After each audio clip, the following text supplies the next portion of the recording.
Hi, I'm Dave Reynard. No, say hello. Sorry. Hello, I'm Dave Reynard.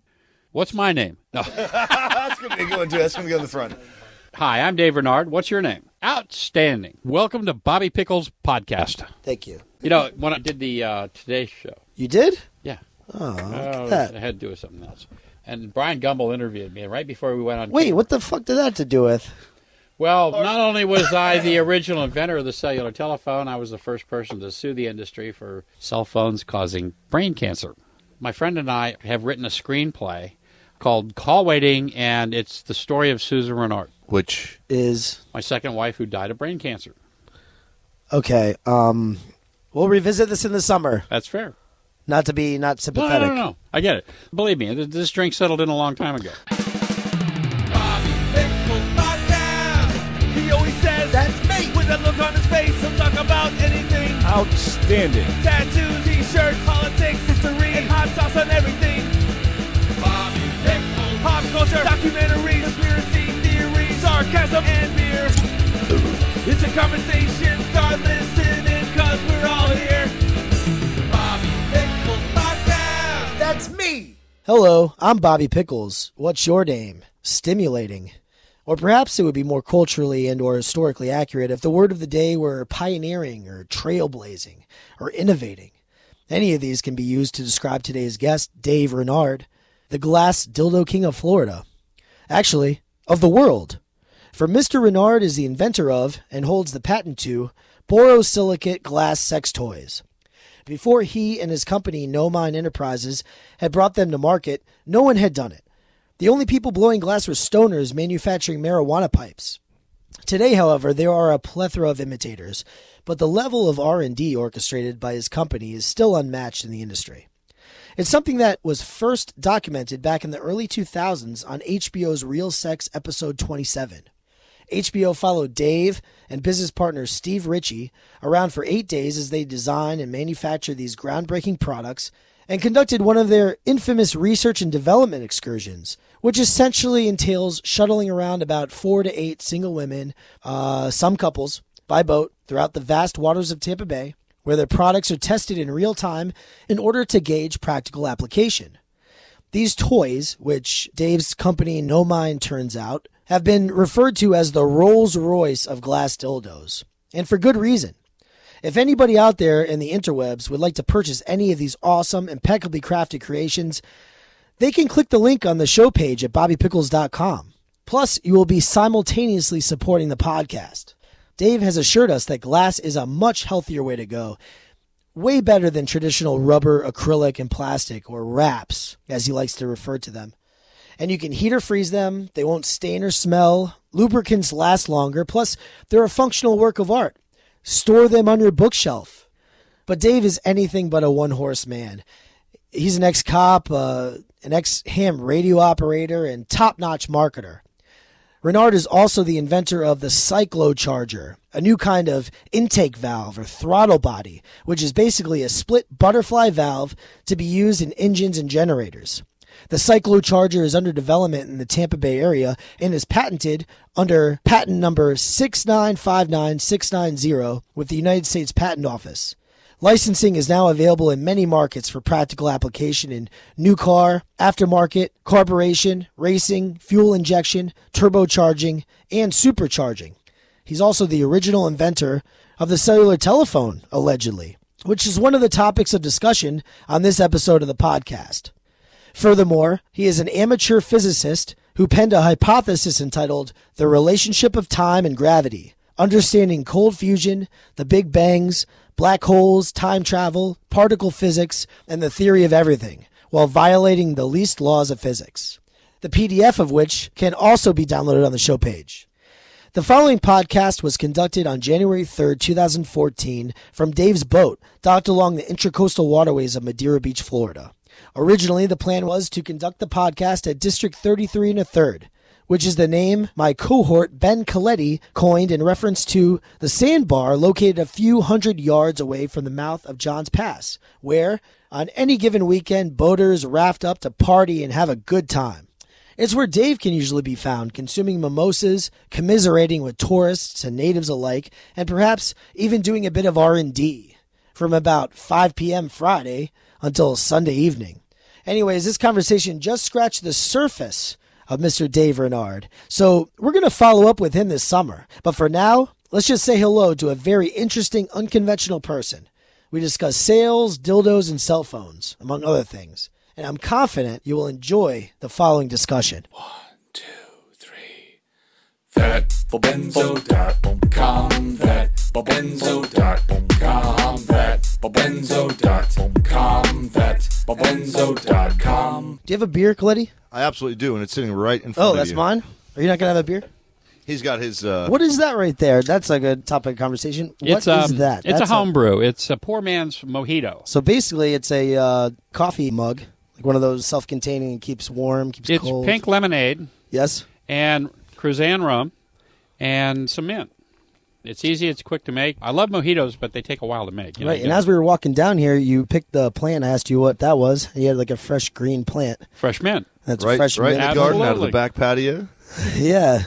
Let me test it, make sure it's adequate. Go ahead. Helps to open the little valve. Okay, I'm better. Is it adequate? Yep. Nice. The reason why that I wanted to talk to you is because I remember I've talked to you a couple times. You're a very social guy. You're always out on your boat and whatnot, having a couple mojitos, I guess. A couple, yeah. And I just remember that you had a really interesting story, and you were on like Real Sex.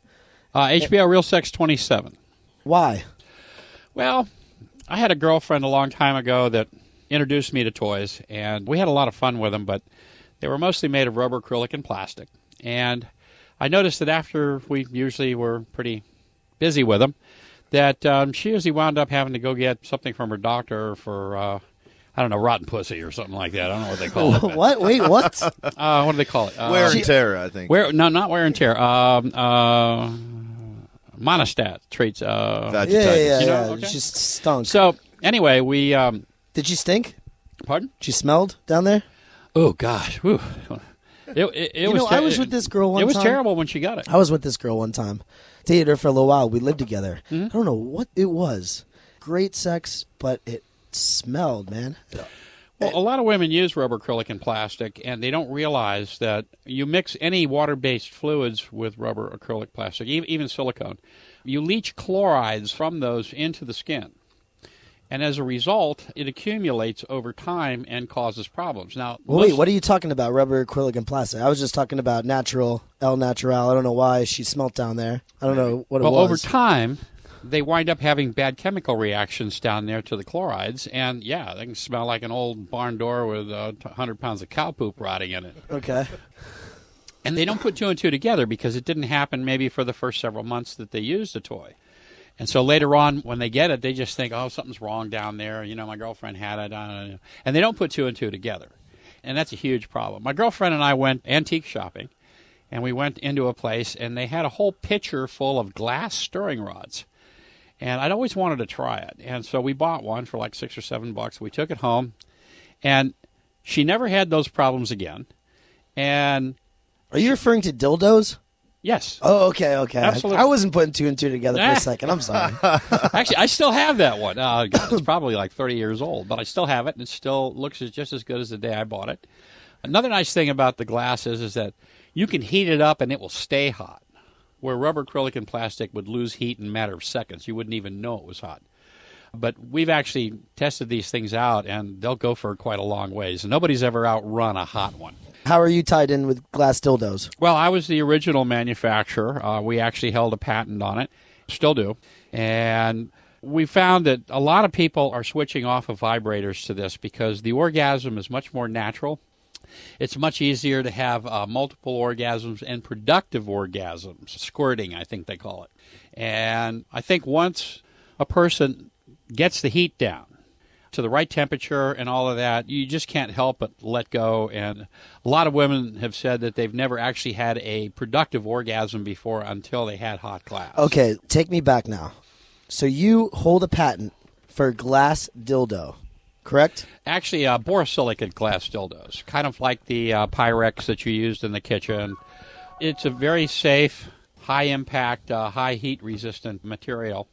Actually, one of these toys with a little bit of care could easily last 4,000 to 5,000 years, unlike almost all the rest of the stuff on the market. I've designed these things. We have about 52 different types. I think we just scaled it back to around 40.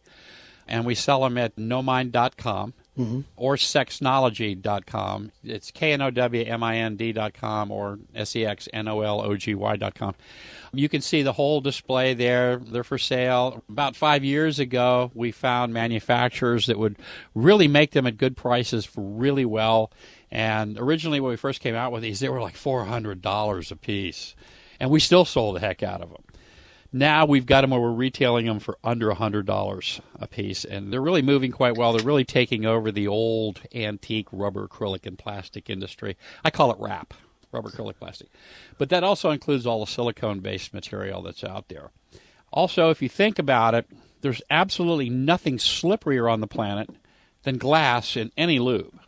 Now, all of your rubber, acrylic, and plastic toys had a tendency to absorb any liquid material around them, therefore causing tugging and pulling on soft tissue and making things uncomfortable. Never happens with glass. Wow. But what about like ribbed kind of thing? I mean, if it's, it's very, there's no friction or anything like that, right? If it's too smooth? Smooth is what you want. And hard is also what you want. I mean, I've asked porn stars before, they'd say, "Oh my God, it looks too hard." And I'd say, "Darling, I've seen your movies and I've never seen you yell softer, softer, softer." So, on with that, you're talking about feeling the shapes very smoothly, working on you, and not ever pulling the soft tissue, which has always been a big problem with the other products that are out there. And it's discomfort immediately when you pull or tug on soft tissue when you're not expecting it. Yeah. Never happened with glass. You can even use the world's cheapest water-based lube, and it'll work perfectly and go for hours. So this all spawned from you and your girlfriend. You were using the traditional wraps, right? Wrap, yep. And then she started... We started using the glass. It was a stirring rod. And you got it from where? Stirring rod? Antique store. I'm an antique store. And it was glass. It was half-inch diameter with a 3/4-inch ball on the end of it. She wasn't like, "What the hell are you trying to stick in me?" A little longer than a foot long. No, and next thing you know, we started playing with it, and before you knew it, it became our only toy that we actually played with because we both had fun with it.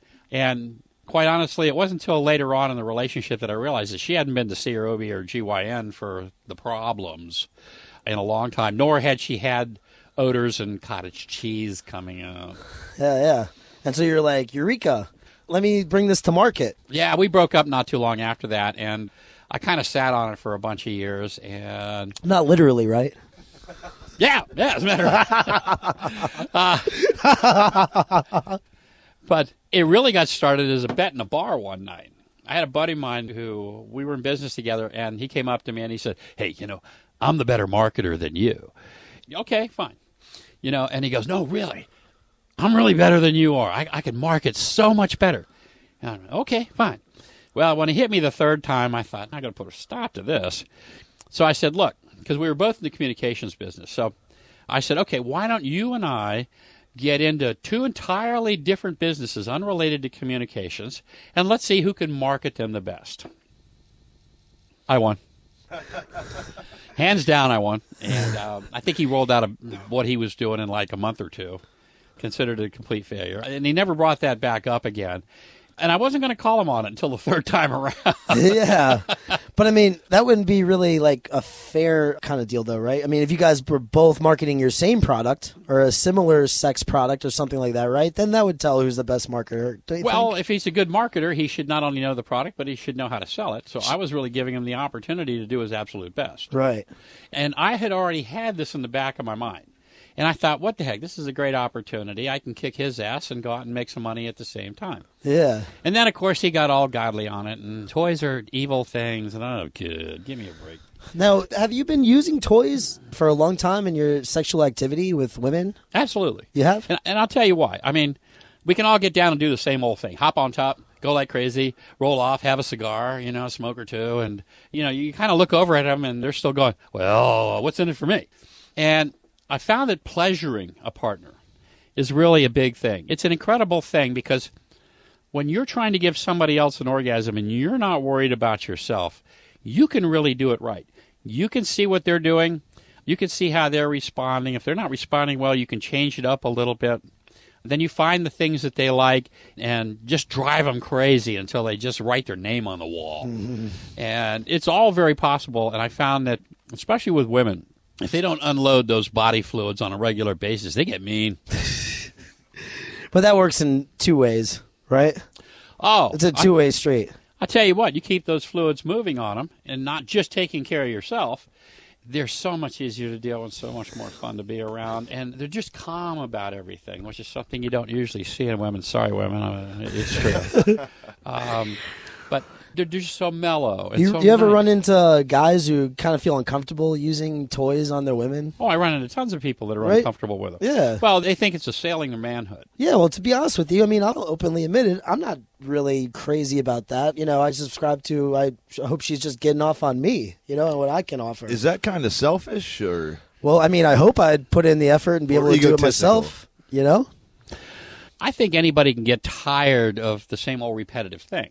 Yeah. And I think you see a lot of couples who, oh, geez, sex again? Are you serious? You know, and if they could put a little bit more playing around into it. I mean, let's face it, if some girl's going down on you and she's really paying attention to what she's doing, she's got your attention. Mm-hmm. We're not as good with the women. You know, we're down there going, oh, man, my dick feels good. Oh, my God, here it comes.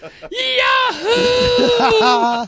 You roll off, you know, and this poor girl's sitting over there going, what's in it for me? So you lose relationships, things go bad all the time because you weren't really a good sexual partner.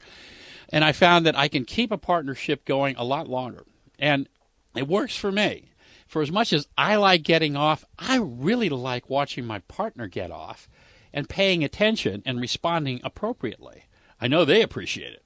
It's worth it to take a little time out to learn a few new tricks. Yeah, and especially like you're saying, you know, you're together for a considerable amount of time, a couple years or whatever.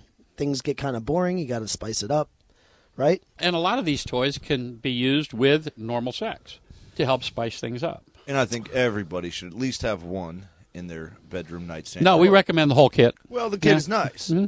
but at a minimum one. kit. What does the kit consist of? There's about 5 primary pieces. Oh, that, a couple different kits? no, actually, you could do something that's partner-oriented. There could be a kit that's just anal-oriented. There's a kit that could just be vaginal-oriented. And there's also some things that work very well solo. There's one thing that confuses most everybody, and that's the Klingon. It's anal, vaginal, and clitoral. And it actually, when it goes in, it stays in place, and your pelvic floor muscle group actually causes it to move. So every time you clench, this thing not only can move up towards the top of the pubic bone, but get drawn in.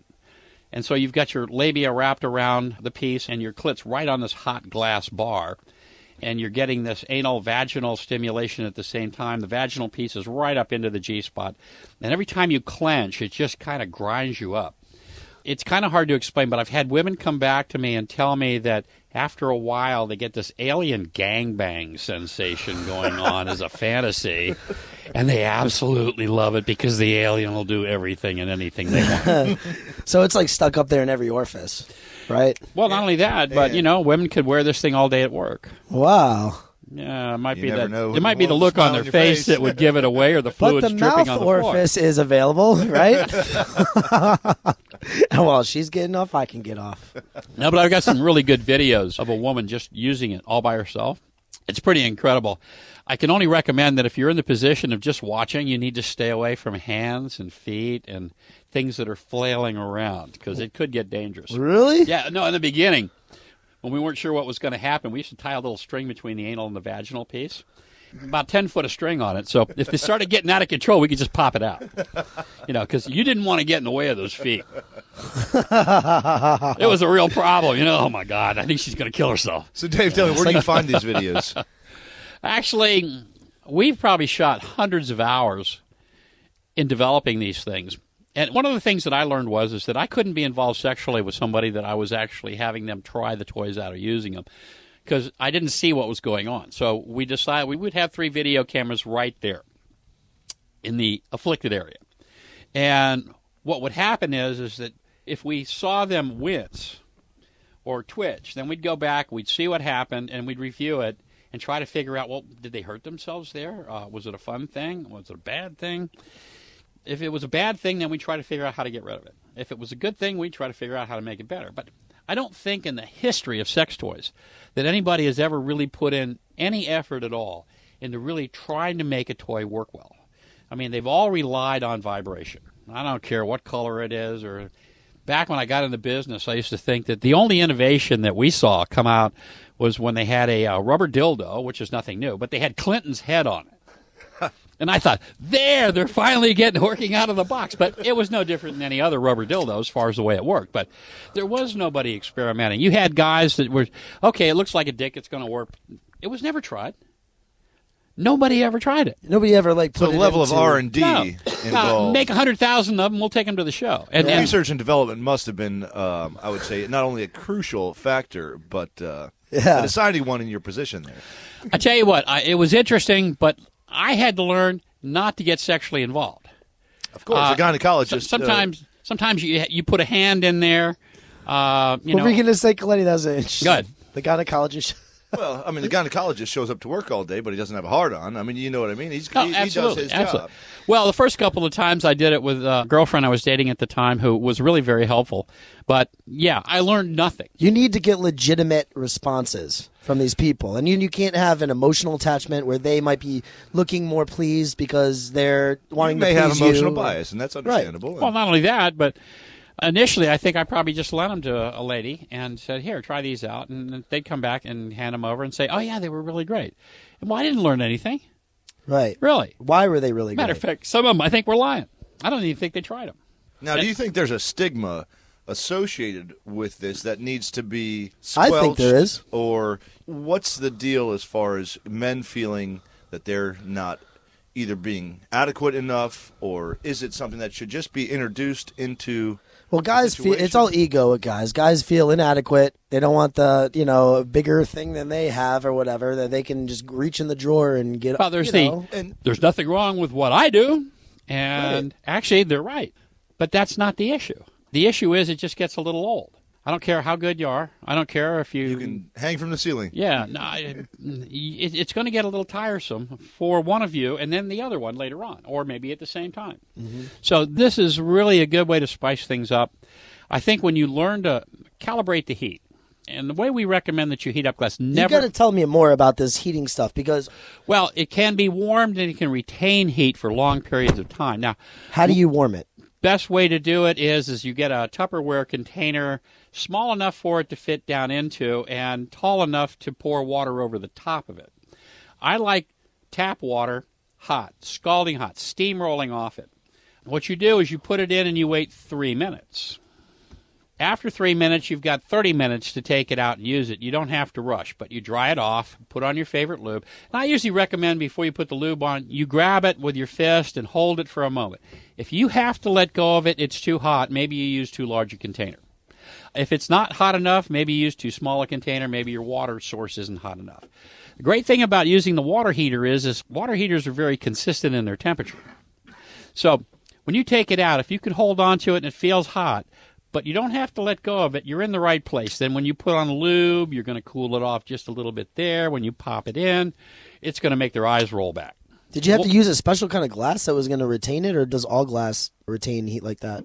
Well, soda lime, which is your regular glass, beer bottles, drinking glasses, and stuff like that, I don't recommend that you use that for sex toys. We use what's called borosilicate glass, which is like they use in beakers and Pyrex in laboratories and things like that. That makes sense. Absolutely. It is the world's cleanest thing. Let's say you lent it to somebody who had a really bad disease, okay? When you get it back from them, you can wash it off. You can bake it in the oven at 500 degrees for an hour. Nothing lives. It is clean. Right. Nothing is going to be contagious. And actually... That's interesting, too, yeah. You kind of recycle it and share, and then get it back and then disinfect it and use it again. Well, for $2, we also have an addendum to your will. So when you die, it can go to the appropriate people to continue having fun. Perfect. Actually, let's say that you use one of our toys for 20 years straight, 3 times a day. Okay. If you went and just washed it with antibacterial soap and warm water, the FBI crime lab can't tell you where it was last. Nice. That's a good one. Listen, you spit a lot of game. While we're talking here, come on, you said that enough times. No, we tell people You're that a salesman, at the show. It's aren't important. you? available. You're a freaking salesman. For what? What'd you have in mind? No, I mean, Open wide. I mean, as you were saying before, you're a marketer. Well, not only that, but we go out and do retail sex shows. Not to say that, listen, this is an incredible characteristic that both Coletti and myself truly appreciate. Sales, correct? Absolutely. We love it when we come upon anybody who's an awesome salesman in any kind of selling anything. I'll tell you a cute story. What? When we were on HBO Real 627, it aired, I was recording it, and I watched it, and I thought, wow, they really did a good job with this thing. They were here 8 days. They videotaped a whole lot of stuff, spent a ton of money, but I still didn't think it was going to go anywhere. So I tried to get into my website right after the thing, and I couldn't get in. I'd get half a page, and it would just sit there and do nothing. I'm going, what a time to have the site screw up. And I just said, screw it. I'm going to get screwed again on this. I put in a whole 8 days, and I'm like, shit. So I got about 5 a.m. to make a cup of coffee. Went over to my website at 5 a.m. I was wiped out, and this is when it was $400 for a lot of the big stuff. I was sitting there looking at this thing just chunking away on the cash register, and I was telling most of them, just, if you don't mind, maybe give me a call next year. We were that back order. We didn't know what to do. I mean, what do you do when your business grows that exponentially and you're not prepared for it? We went out. How long does it take to manufacture these things? Do you do it like glass blowing, handmade. like you're making a bowl or something like that? They're handmade, and they're not easy to make. And to be made correctly, they take a little time. So it isn't like I could just call somebody up and say, hey, I need 50,000 of these right now. That wasn't going to happen. And matter of fact, I think the credit card company knew it because none of the money wound up in our account. It was showing us what we'd sold. But we're looking at our account, and nothing is landing. Well, whenever they have anybody raise that much money at one time, they always think it's a fraud.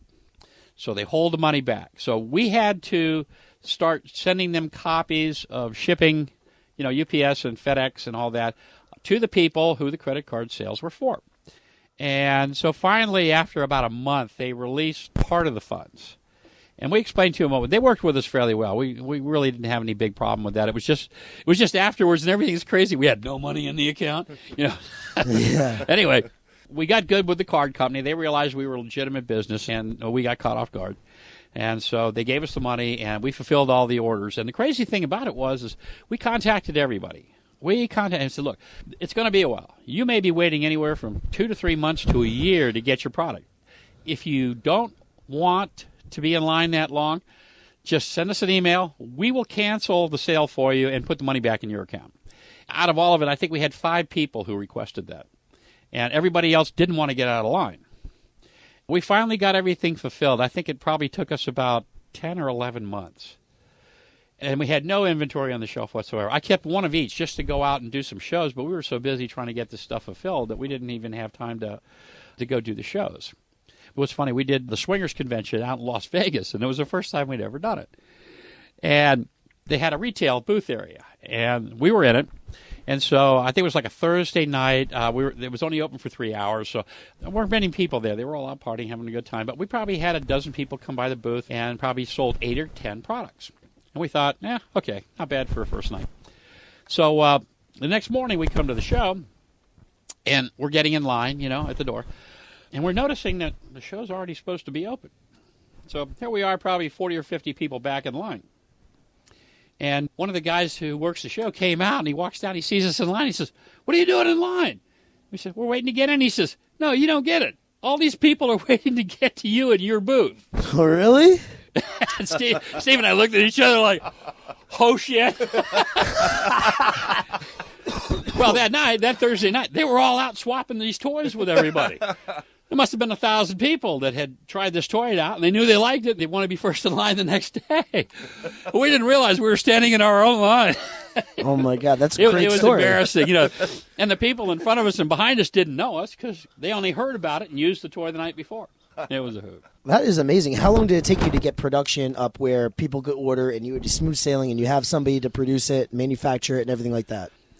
I have inventory right now, but I'm in the process of looking for a new manufacturer. And we went to China and actually found out that the best thing for our customers and the best thing for the product itself was China. And everybody says, everybody runs to China and they get all this cheap crap made. Well, if you're willing to pay a little bit more, China will build you some excellent product. But here's another reason why we like China. China has possession of the world's finest glass. Yeah? Glass is made from beach sand. They have the absolute purest beach sand in China. Really? Yeah. Wow. And they make the clearest, most beautiful borosilicate glass because they add oxide of boron to it when they melt it together. And it's the clearest, most beautiful glass that I have ever seen from anybody. We've had it made out of the Czech Republic. We've probably had 7 or 8 companies in the United States make it. All of it looked like old melted down Coke bottles. I mean, it worked well, but it didn't look very good. This stuff comes out like brand new shiny diamonds from China, and we've tested it. We'll try to break them, and you can break them. If they bounce off concrete, tile, or metal or something like that, you could break it. I've seen some incredible bounces, but we don't guarantee these not to break. Great thing about borosilicate glass is, let's say I break a piece, I'm going to wind up with 2 pieces. And because it's borosilicate glass, the crystalline structure is very square. So if you actually go to the broken edge and rub your thumb across it, it will not cut you. Okay. Because that's what I was going to ask, obviously, if there is any danger of cutting yourself down there. No, and I'll tell you why. Because this stuff is actually almost as strong as steel. The difference is that when you ring it, if you hit it against tile or concrete, you don't actually break it when you hit the tile, concrete, or steel. You actually set up a vibration inside the glass, and as it bounces, it actually harmonically separates the molecular structure, which is a whole different thing. Now, it shows what we used to do is we had this foot-long double-ended dick. It was 1.5 inches in diameter, and we used to pound 10-penny nails through 2x4s with it, and we had to quit doing it because we had 500 nails in this 2x4. We pounded one more in, and the board exploded, and it wasn't pretty. The nails and wood went flying everywhere. Nobody got hurt, and that's when we decided we weren't going to do that demo anymore. I still have the glass dick, and it's got 8 little tiny scratches on the glass from 500 nails. Wow. That's crazy. So what's also crazy is the fact that I thought we had the most beautiful beaches here in Florida, you know? I mean, I figure sand from here would make the best glass dildos. what happens, if you pick up some sand, you'll see that there are dark particles, okay? All those dark particles go into what makes the glass. You go to China, they have the purest white sandy beaches you've ever laid your eyes on. Yeah. I mean, there isn't a dark granule in their sand anywhere. And you've been over there? Billions of tons. No, but I've gotten samples of it just because I want to see what it looks like. Right. I've seen pictures of it. And these people who actually make our product actually melt their own glass and turn it into borosilicate. How do you deal with China? Do you speak Chinese? No, right? So how do you do it? You have to because I'm interested. I make T-shirts and stuff, and a lot of T-shirt manufacturing is going over there. You have to use a translator of something. Are there companies that will help you set up a deal? How does that work? Actually, you'd be surprised how many people in China speak English. What I would do is I would kind of redesign things in Photoshop, and then I would send them the Photoshop or JPEG or something like that. They get the idea of what I want, and then they'd make one up, and they'd overnight that is actually 3-day from China. And I tell you, most of the time they hit it pretty much right on the head.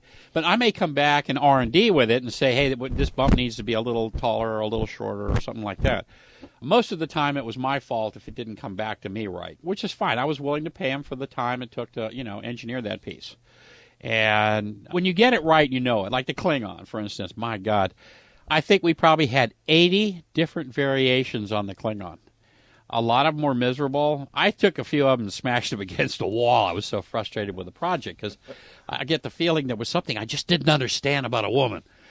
And I think that the product that we have now, which we're out of, basically is really going to be what we're going to be selling throughout the future. I don't think there's going to be much more modification on it. Filling up every orifice, right? That's what it does, right? Doesn't it go in? Anal, vaginal, and clitoral, and it's hands-free.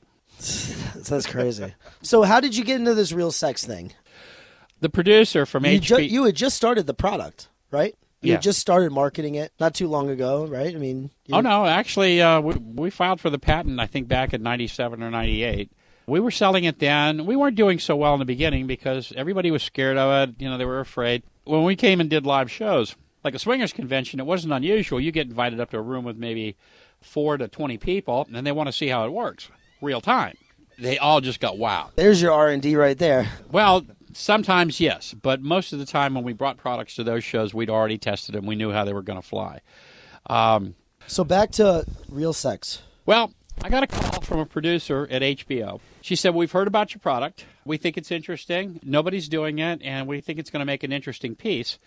Now, my buddy and I were on this boat heading down to Key West, and I got the call offshore somewhere around Fort Myers. She said, can I interview you? I said, well, we're on a boat heading to Key West right now. And she says, that may work out great because we're in Fort Lauderdale doing an interview, and we could meet you down there. And I said, well, fine. We'll be there in about 4 hours. So they actually met us in Key West. We parked the boat at the Galleon, and they came down on the boat. Steve and I had them howling for hours and showing them the product and everything, and they absolutely loved it. Matter of fact, we got them pretty well toasted on the boat. The next morning, we fed them breakfast, and they were going back, we got to do this. So next thing you know, we get a call, and they want to schedule 8 days. And I thought, 8 days? What the heck are you going to do? How long? That's a long time. Well, we actually figured it out afterwards. I was kind of tallying it up in my head. We figured that HBO spent probably close to $600,000 to $800,000 in this shoot. When the guy who was shooting it hopped on the boat, he says, oh, God, I forgot my wide-angle lens. We're going to need a bigger boat. So we rented this 63-foot Sea Ray that belongs to a friend of mine, and we went out and did it. Fortunately, this boat was in one scene for about 3 seconds, but the boat was too small to do it on. So we got this 63 out there. They paid for it. They paid $3,500 just to rent this boat for a day with a captain. My manufacturer at the time was in Arizona. They flew us out to Arizona to all meet with the guy who was making this stuff for me, put us up in a hotel. We did some stuff at my house. So that morning, all of a sudden, my daughter comes running in the bedroom. She goes, Dad, did you order furniture or something? I go, no, why? She goes, there's all these semis out front. I go out and I look, and sure enough, they're opening up. There's 3 major semis out there. One of them had lighting fixtures and all this stuff. I go, what do they need with all that? There was another one that had other things, the camera equipment. And the middle one, because I lived at the end of a cul-de-sac, there was a middle one that opened up and served breakfast that morning. You would not believe what they had on there. And they fed my entire neighborhood. All the neighbors that came out to see what the hell was going on got a free breakfast that morning. They had 2 guys making custom omelets. They had fruit galore. They had mimosas. They must have had 10 pounds of bacon cooked, ready, all hot. Right. Unbelievable. Even I was spending too much time at the food wagon. But they really did this right. They rented an actual studio over in Tampa. And they hired some professional people to come in, some people that had been involved in porn and dancing, strip dancing. And they were short one girl. And talk about crazy. So they called up an escort agency, right? And this escort agency said, all right, we'll get a lady over there shortly. And I had probably 10 couples in my boating group that we'd go out, and we're naturalists, so being naked was no big deal, and trying out the toys was no big deal. But I couldn't get any of them to come on the show.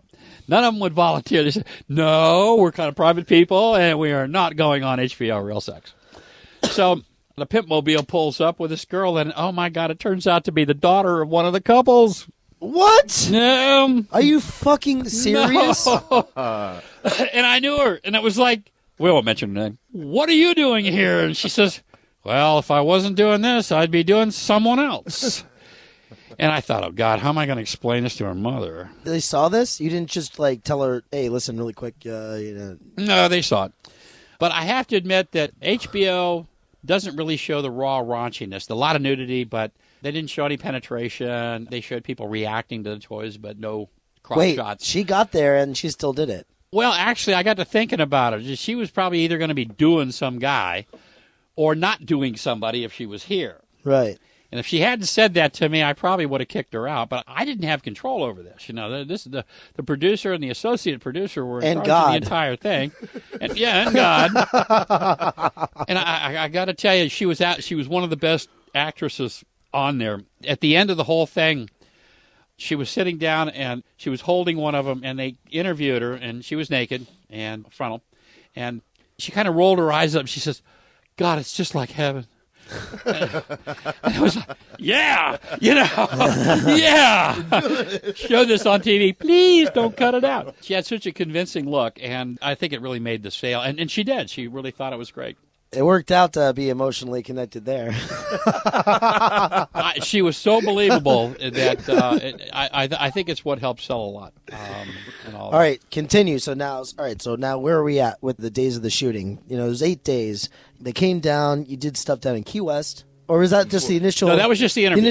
That was the initial interview. Most everything was done here in the Tampa Bay area. We took the boat out by Egmont Key and kind of roamed around there. And it was right in the middle of the wintertime. And I remember thinking that the weather beforehand was freezing.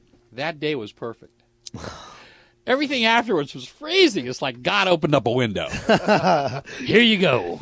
God loves do what glass you can dildos. with it. Yeah, we were all wearing, most of the girls were wearing t-shirt. string bikinis and bathing suits and stuff like that. The sun was out. It was beautiful. A little chilly, but it was absolutely perfect weather. The water was flat. It was. And then great. you went out to Arizona also?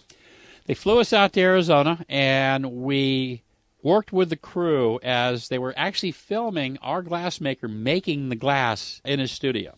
And getting a whole rundown on how it's done with the flames flying everywhere and the special torches. And everybody's getting a real feel for this stuff. And he was hilarious. He's such a straight arrow. And he just really came unglued for the show. I mean, he really was. It was like he was an old comedian, stand-up comedian that just all of a sudden saw an opportunity to flourish again. You know what I mean? Yeah. He even had us rolling. What happened with that guy? There's a falling out or something, so now you have another manufacturer. No. Dave got deathly sick a week or two after the show aired. And he sounded horrible, and he said, Dave, I can't make glass for anybody. He said, I am just out of it. So here we are, faced with this huge order. I don't have a glass maker. So we contacted several other glass makers. We even went to Scandinavia, Czechoslovakia, a couple of different countries up there, because they're well known for their glass. We got some people there. We got them online with it. We got them making it. And that's probably what bailed us out. We weren't in China yet. It wasn't until we finally took up an offer to give a company a try in China. And we said, look, we're not interested in you making us the cheapest product on the face of the planet. He says, no problem. He says, if you're willing to pay a little bit more, we'll make it exactly how you want it. And by God, they did. It was the finest looking glass we had made anywhere in the world. We'd had it made in Great Britain and Scotland, Czech Republic, several other places in that area. And nobody was really giving us the quality they wanted. They were functional, they were usable, they were safe. And that's about all we could say for them. But it wasn't until we got to China that they were absolutely beautiful. Tell me about the patenting process. Now, how does that work? You own a patent on glass dildos. Nobody else can make a dildo that's glass? Well, they could have, but they couldn't have made it with borosilicate glass. And after we did some research through my first glass maker, we realized that the only way that this is going to become popular is if they're safe. And you can't just take Coke bottle glass or glass for milk bottles or drinking glass. You can't use that because the heat change alone can cause the glass to break. I can go from negative temperatures. I can stick these in the freezer. I can take them out and throw them in the oven at 500 degrees. They will not break. Remember the old thing with Pyrex cookware? Yep. Out of the oven into the freezer, out of the freezer into the oven. Yeah. Well, that's exactly what you could do with this. So we knew that this type of glass would handle the extremes so that we knew whatever temperature we were going to throw at it, which is really anywhere from freezing, real freezing, maybe up to as much as 110, 112 degrees Fahrenheit. Wow. That no big deal. As a matter of fact, some of our people have come back and said and my girlfriend had a thing. There's a thing we still call a 5-popper, and I was using it on her in the back door, and I had a hot one. So I was going back and forth with a couple of balls, and she was having a great time with it. I got her up to the orgasmic point, and right as she had the orgasm, I swapped it for the frozen one. Man, had to peel her off the ceiling with a putty knife. Ooh. That's interesting, man. I thought maybe she was going to dump me, but after she woke up, she basically said, can we do that again?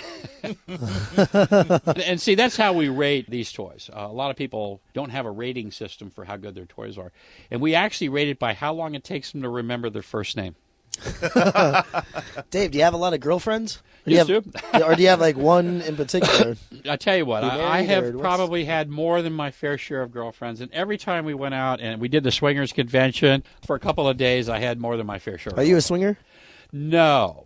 One thing interesting about the swingers is they're not what you think. When you go to a swingers convention, I've heard this before. I've heard a little bit about swingers, that it's very, like, you don't have to participate. Like, No, you don't. You can go and you can watch There's all different things, and they invite you, right? It's like a little community, you know, and it's a respectful and respectable kind of little subculture community. If you have not been to one of these things, you have to go to a 30-minute orientation program. Mm-hmm. And the first rule is no means no. And then it kind of goes out from there. And I'm listening to this for 30 minutes, and I'm thinking to myself, these are rules that straight couples could abide by. If straight couples abided by these rules, they'd probably have so much less trouble. Because none of the swinger rules require you to have sex with somebody else. But if you do, you should get approval from your partner. Now, if they don't approve, then the problem is they may want to get approval from you, and you're saying, no, you turned me down for Shirley, I'm not going to let you fuck Fred. So you have to give a little to get a little.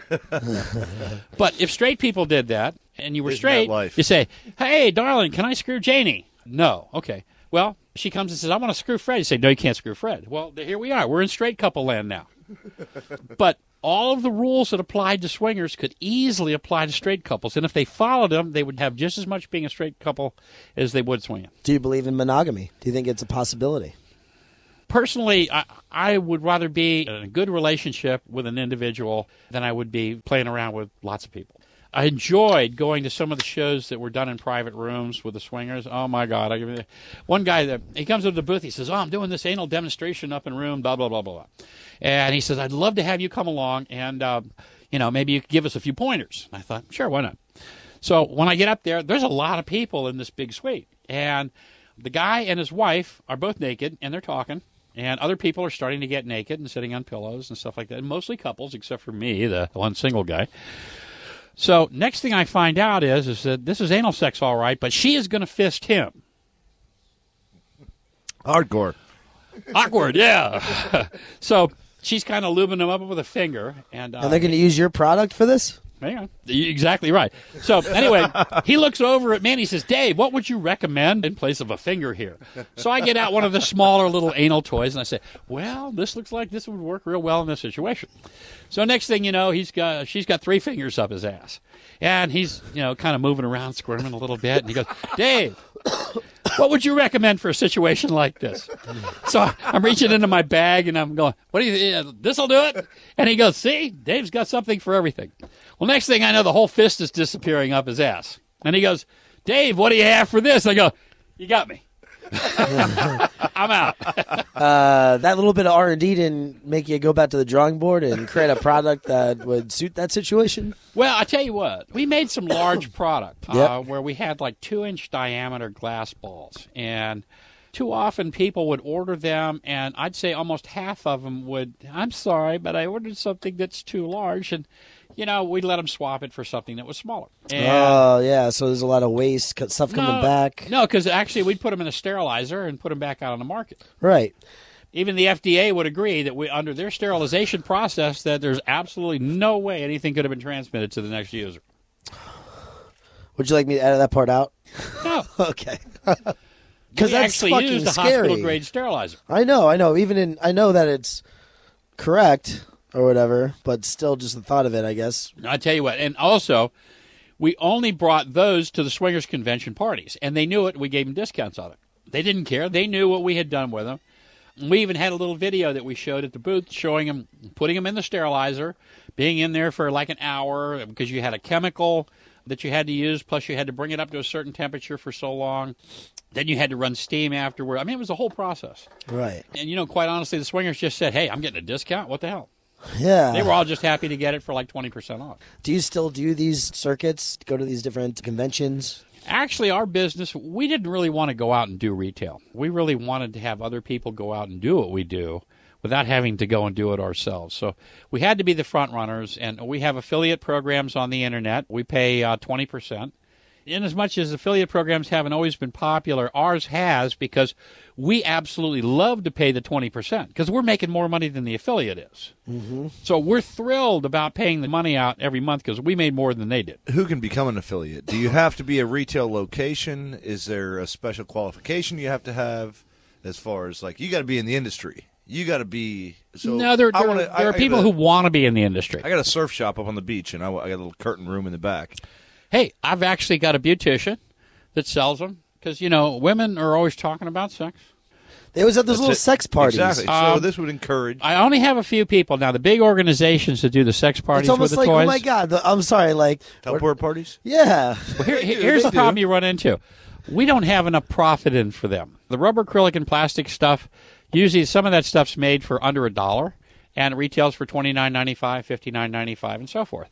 So there's a lot of profit margin in there for somebody who runs a large sex party type situation.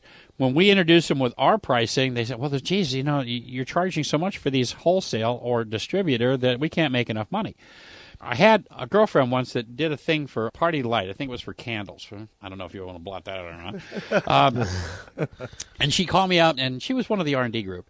And she said, Dave, I've been talking to these people. I mentioned what you had, and they were all excited about it. And they want you to come. But here's the deal. I have to do my party first. You can't talk about it. You can't show anything. And you come on after I close all my deals. I said, sure, whatever works for you, Pat. So anyway, I decided maybe it would be better if I didn't even show up and she could just call me and say, okay, I'm ready for you. And then I would just pull up and take everything out and do it. So when I got in there, I asked her, I said, how'd you do? She says, oh, yeah, I did pretty good. I sold $400 worth of product. I said, wow, good for you. So I got out, and I had a little video with me, and I popped it in VCR. VCR. Oh, yeah.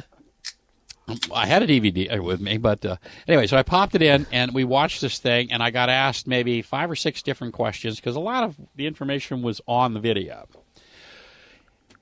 I sold $4,700 worth of glass that night.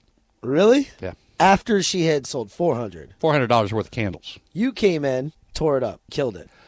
I had people buying multiple pieces, which what usually happens, like with a swingers convention, typically what happens, somebody will come down and they'll buy a product, okay? Now, we know they're scampering back to their room, to And go they're try going to it. go use it. They're going to go market it to everybody. Everybody's going to see it. Word of mouth.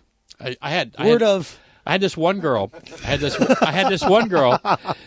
She comes down to the booth, right?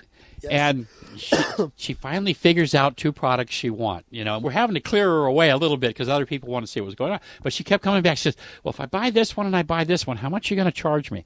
And I think at the time we were looking at maybe like just under $200. She says, God, that's all the spare money I brought with me. And we didn't know how to deal with it. So we said, look, why don't you buy one, okay? If you like it, come back and get the other one. So she thought about it for a while. She says, okay. She bought the one, disappears for a couple hours. Next thing you know, she comes running back into this auditorium, half-dressed, clutching some clothes, just barely enough to qualify for being in a public place in a nudist colony.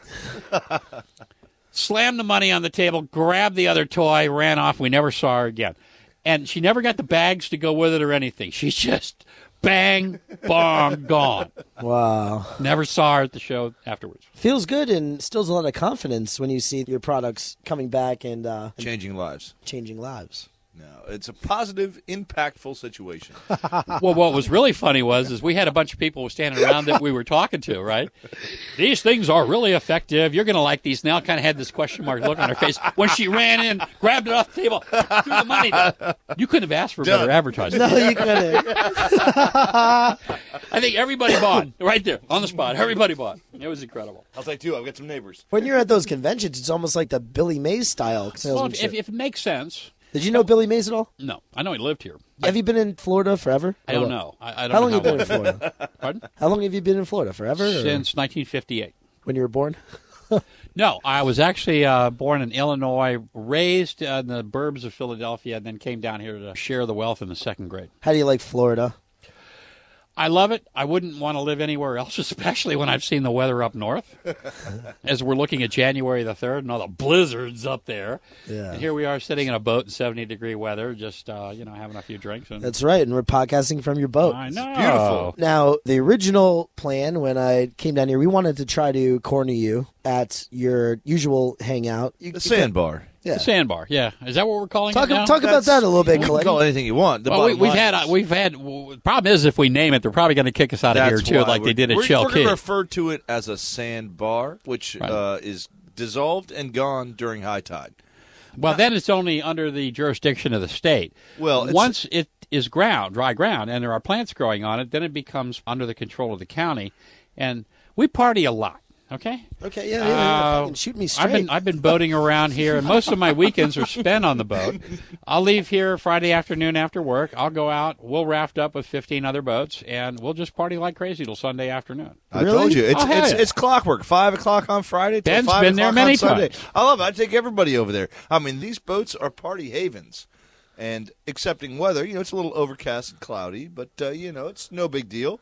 We're still here hanging out in the boat. Well, because of the weather situation, because it's not fucking It's not 90, primo, it's like 80 60. degrees, sunshine. What's the temperature right now, really? 70? It's about 70, something like that. It's a little cool. 67. 67 degrees. 67 A degrees. little overcast. It's coming in. Oh, you kidding me? This looks like snow weather. Yeah. It just doesn't feel like it. So it's gray. This is what you call a whiteout in Florida. Right. There's no blue sky. There's no sun. So there's no going to the sandbar this weekend. We're also suffering from a lot of my friends have the flu. So for that reason alone, they're not boating. I mean, nobody likes to go out and pretend like you're having fun when you're actually miserable.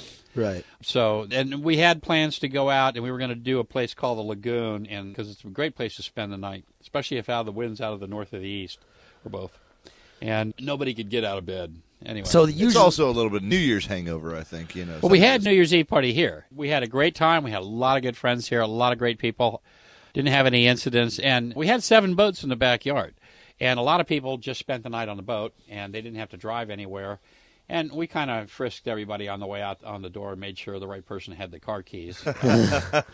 Being an ex-cop, Oh, my God. You're an ex-cop? Yeah. Tell me about it, please. City of St. Petersburg Beach, 69 through the end of 73, 4 years. Street uniform patrol officer. Really? I tell you what, out of all That's a very eclectic background. Thank you. What else have you done? Well, from that, I learned a lot about... That was your first job? I was trying to do math here. No, I've been a bartender at a few places. Not a very good one either. I'll be happy about that. I probably need to know a lot more about alcohol than I did. Let's go a little bit about your background, yeah, if we could. I want to see how you became the glass dildo king, if I could call you that. What would be a good... as long as you call me, I don't care. Do they have like a name? Did the Real Sex paint a picture? No, they didn't nickname me. They didn't nickname you. I would say glass dildo king. I mean, you hold the patent. I've been called Dildo King. There was some guy doing it over in Tampa, making glass toys and selling them. Are you serious? Bubba. It was a good friend of Bubba's. Okay. Love Sponge. And anyway, they called him the Dildo King. So when people, they ask me, "Are you the Dildo King?" And I go, "Well, I don't know." Wait, he makes glass dildos, this guy? Yeah, over in Tampa. Oh, okay. And Bubba was doing a promotion with him. I don't know whether that was commercially sponsored. Maybe so how does this patent thing work then? I mean, so other people can? It worked very poorly. We were probably in the courts for 2.5 years, which is about what it takes to fully prosecute a patent claim. And over in Tampa, Federal District Court, we won it. We owned it. Bingo. They were so pissed off about it that they actually went and appealed it to the Federal Appeals Court in Washington. And when it got heard there, we thought we nailed it because I actually got the recording back. I wasn't there personally, and you can actually get the audio recording. I thought we nailed it. And this, I'm going to say, stupid judge came back, and he says, I'm going to disallow the patent altogether because it's obvious. It's not obvious. Well, it's not fair. The judge should have never known. What the fuck? Wait a second. You come up with an invention? How many inventions are goddamn obvious? There's a million inventions that make perfect sense to somebody, and they go, damn, that's fucking obvious, right? I wish I should have done that. I thought about that. Right? Are you serious? How can you say that? We wondered, too, but we won the argument that we were the first to do it. Nobody could prove that anybody has ever done it before us, because if they can, then you're not entitled to the patent. Yeah. The defense was not able to prove that anybody had done it before us. It had never been brought to market. They couldn't even prove that anybody had thought to bring it to market. But the judge said that this seemed like an obvious progression of the art. It sounds like the judge was paid off. That's No. bullshit. Actually, Okay. unfortunately, in the appeals court, a lot of people lose their patent.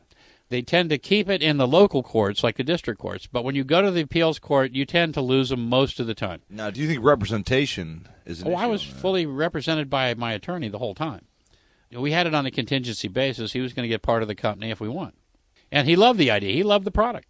Makes sense. So how did that affect business afterwards? So now you created competition. Well, I don't have any way to stop other people from selling it, but it really doesn't matter. If you go out and say you were to put in borosilicate glass sex toys in a search engine, You'd find us and you'd find other people. But you find the dumbest things made out of glass. And I guess the only reason I can say that is because I've tried some of these dumb things before, and they didn't work out. But people are actually bringing a lot of this dumb stuff to the market saying, these are great toys, and trying to get more money than we were charging for things that had actually been tested and known to work properly. Imitation is flattering. I think the biggest thing is the R&D in this. You know, you actually spend some time, and it's your passion. It's not just you're knocking off somebody else's idea.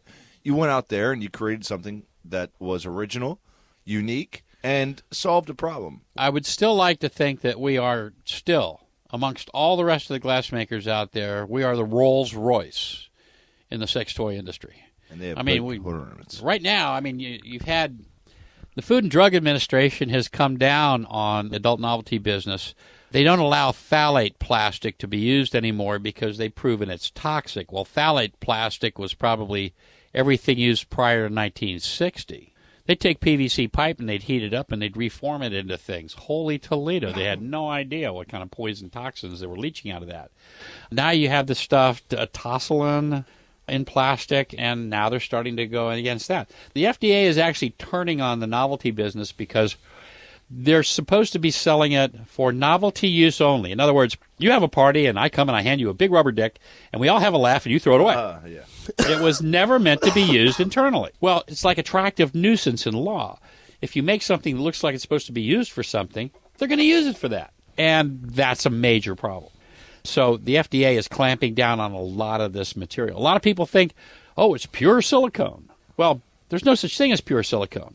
Silicone is actually a trademark that's owned by Corning Laboratories, and it's a very, very complex chemical relationship that involves chlorides. Now, there's an element in science called silicon. Silicon's like a big, black, shiny rock that they shave slices off and they put integrated circuits on. It has nothing to do with sex toys, but when they say pure silicone, they're trying to get you to think that it's some natural element that is safe. It's not. It may contain a little less chloride base, but the problem is over time you're accumulating this, and your body does not know how to get rid of the chloride that's being stored in your system. It doesn't think it's an enemy or a bad thing, so it continues to store it. And after a while, it starts that whole area not doing well. Mm-hmm. Now you got the turns them into cottage cheese factories. You know? Hey, guys, listen, I don't mean to interrupt, but I have an agenda here. And my agenda is also, Dave, would you like to do a shot? You know, I'm 65, and I've learned not to do that. If you want one, knock yourself out. Because of the time of the day? That used to be the qualifier, but my stomach and I get along well. If I do shots, I don't get along well with my stomach, and I like my stomach, believe it or not. Okay. We've had some great times together. I like to cook.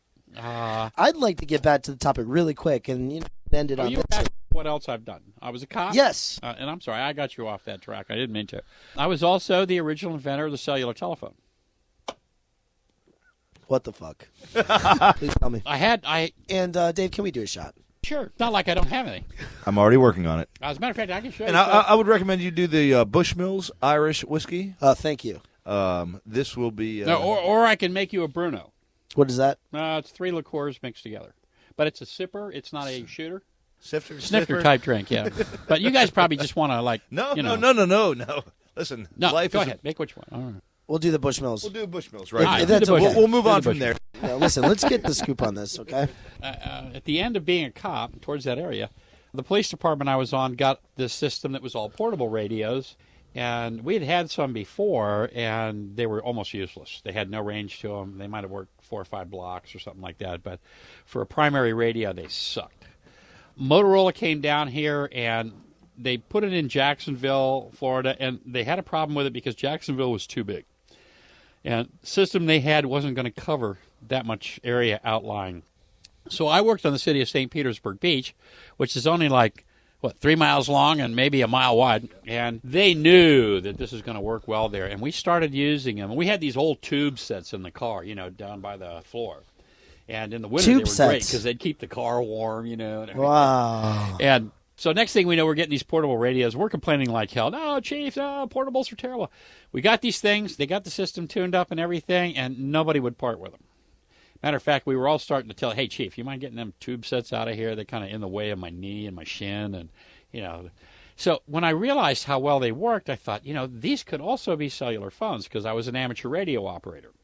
And I know that phones have been interconnected with radios long before this. I know, because when I came down here and we were setting up, you were asking me a little bit about my field recorder here. Right. And you were saying in passing conversation that, maybe I should know a little bit about this. And I guess that's what you're alluding to. You did some amateur radio work. Actually, I still have cellular phone number 1. Now, Yeah? Motorola and Marty Cooper and all that may say that, we were the first. But Marty Cooper did a demonstration of making a cellular phone call on September of 1973. He went on national news and he made a call from a street in New York. Well, what a lot of people don't know is that inside the store he was standing next to, they had a regular radio extendophone. You could buy one for your house for, $200. And you could walk around anywhere in your house. Well, they had put it inside a Motorola casing. And they had a connection to a phone just inside this building that looked like it was part of the scenery.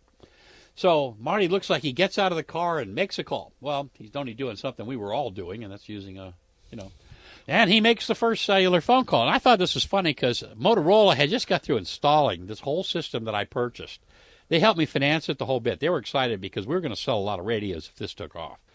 And I remember thinking to myself, God, we're going to turn this thing on in a month or two. And they're saying, in the next 10 years, you will have one of these in your pocket. I'm going, sure, right. I got one in my pocket now. So on December of 1973, Motorola had it all set up. We had it tweaked. It was working really good. And I actually took one of the units, and I called my wife at home, and we talked about what we were going to do that night while I was driving home from the office. But we weren't set up to go full-time, and we really didn't want to blow Christmas, so we decided to wait until the first business day in January to go on the air and start getting the radios out to the customers, because we'd already sold maybe a dozen of them. And I told everybody, I said, if you don't like it, I'll give you a refund.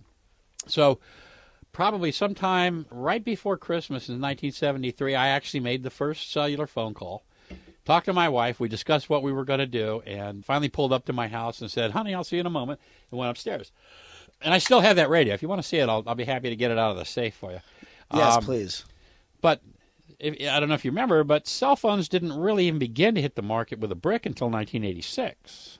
By that time, I was a huge success in 5 counties here in the Tampa Bay area. We had 5 radio transmitter base station systems, like having 5 channels for cell phone. We had cell sites located throughout each county. My doctors could talk back and forth reliably to me anywhere in the county, even in the basement of the hospitals, and be interconnected through the phone. And we did a lot of interconnect. Your doctors? The doctors mainly. And we were their answering service, too. So we were 24 hours a day, 7 days a Oh, week. so at first you started marketing these to hospitals because then they could, in the ER. No, I went to the and stuff like doctors directly, and I knew that I had to. See, when I was on the police department, what I used to, even though I was uniformed and I'd be on the street, the gun, the badge, the tear gas, whatever else, I always used to volunteer for dispatch. If a dispatcher was out sick, they always know, hey, Reynard will cover it. So I'd come in, and I had 5 phones. I had an old teletype, and I had 3 radio channels. And I used to love it. I'd sit there, and I'd work them all. I had everything going. Even when the crap hit the fan, Dave knew what to do. And so I really loved doing that part of it, and that's why I decided when we found the 2-way radios that I was going to convert this, and we were going to add a phone patch to it, and we were going to give doctors the capability of not having to disrupt their life. And, of course, we knew they could afford it. And they could be anywhere. As a matter of fact, one of the doctors had a boat, and he went out fishing all the time. We actually outranged the local marine operator. You could be farther out in the boat where you couldn't talk to the marine operator, but you could talk to us, and we could patch you through. So let me ask you something, Dave. As I was growing up as a kid, you had some kind of T1 operation. You had a heavy line coming in. Was that a distribution point? Well, wait a minute. Hold it. Bill Coletti. Ben. No. Bill Coletti. Bill Coletti. I know you're bad. Are you putting it together? You're figuring it out where you know each other from or something?